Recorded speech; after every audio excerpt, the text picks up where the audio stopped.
सड़क की समस्या पर क्या कहेंगे सर, क्योंकि हम खुद फील कर रहे हैं वो अभी। ये भाईंदर ईस्ट का इलाका है, आरएनपी पार्क जिसे कहा जाता है ये इलाका है, और ग्राम पंचायत के समय से बनी हुई ये बिल्डिंगें हैं। इन बिल्डिंगों को एडिशनल एफएसआई गवर्नमेंट ने देना चाहिए, इसके लिए कई सालों से डिमांड पेंडिंग है, मगर गवर्नमेंट ने नया कायदा न्यू यूडीसीपीआर जो है वो 2020 में ले आई, और उसके बाद में पूरे एमएमआर रीजन में ये डिलिपेटेड बिल्डिंग्स को, ग्राम पंचायत के काल की बनी हुई बिल्डिंग्स के लिए क्लस्टर योजना लानी चाहिए।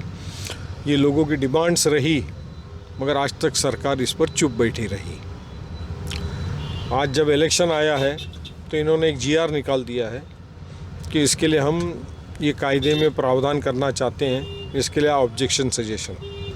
अब ये आज जीआर निकाला है, अब ऑब्जेक्शन सजेशन होगा, अब आचार संहिता अगले 4 दिन में डिक्लेयर हो जाएगी। इसका मतलब ये है कि अब जब नई सरकार बनेगी उसके बाद ही ये प्रोसेस चालू होगा।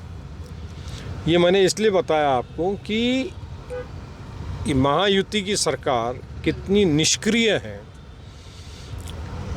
कि भाईंदर जैसा शहर, ठाणे सिटी के अंदर, नई मुंबई में भी जहाँ गाँवठान एरिया है, कल्याण में जहाँ गाँवठान एरिया है, भिवंडी है, बदलापुर है, अंबरनाथ है, वसई विरार है, अलीबाग है, पेन है, पनवेल है, ये एमएमआर रीजन है। इन सारे एमएमआर रीजन में ये बड़ी समस्या है, मगर सरकार को इस पर निर्णय करने की फुर्सत नहीं है।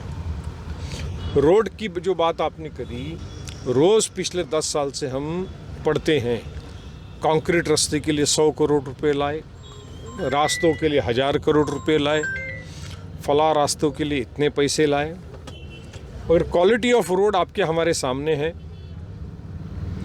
पिछले 4 महीने का मीरा भाईंदर एलोन, आप स्टैटिस्टिक्स अगर मंगा लीजिए नर्सिंग होम एंड हॉस्पिटल्स का, तो इन गड्ढों की वजह से जो नंबर ऑफ एक्सीडेंट केसेस बढ़े हैं, डेथ हुई है, मेजर एक्सीडेंट्स में मेजर फैटल एक्सीडेंट्स हुए हैं, लोगों के हाथ पैर टूटे हैं, माथा फूटा है, न्यूरोलॉजिकल प्रॉब्लम है, लोग कोमा में चले गए हैं, डेथ हुई है। This is all because of 25% increase in such types of cases because of road condition. तो सवाल ये उठता है कि जो पैसे आए तो काम कहाँ हुआ, और अगर काम हुआ तो इतने ख़राब दर्जे का क्यों हुआ, तो इसके ज़िम्मेदार कौन है, ये यकीनन इसमें सवाल उठता है। सर, आपने प्रॉब्लम्स की बात की, तो मैं बता दूं, मीरा भाईंदर जिस तरीके से डेवलप्ड हो रहा है, भाईंदर हो रहा है, पहले ये कैसा था और अब कैसा है, लोगों की संख्या यहाँ पे बढ़ रही है। लेकिन अगर मैं एजुकेशन की तरफ अगर बात करूँ, मैं गवर्नमेंट स्कूल की बात करूँ, तो रसाज के पास जो गवर्नमेंट स्कूल है सर, हम कुछ टाइम पहले वहाँ विज़िट करके आए हैं। वहाँ की कंडीशंस इतनी वर्स्ट है कि डस्टबिन के पास खाना रखते हैं सर वहाँ बच्चों के लिए। सो सर, आप एजुकेशन सिस्टम के बारे में और यहाँ के मीरा भाईंदर के स्पेशली गवर्नमेंट स्कूल के बारे में क्या कहना चाहेंगे? नगर परिषद एस्टेब्लिश हुई 1985 में, और पहली municipal council, elected municipal council बनी 1991 में। 1991 से लेके तो 2014 हम लोग नगर परिषद में और महापालिका में सत्ता में रहे, और उसी काल में हमने नगर परिषद की स्कूल एस्टेब्लिश करी।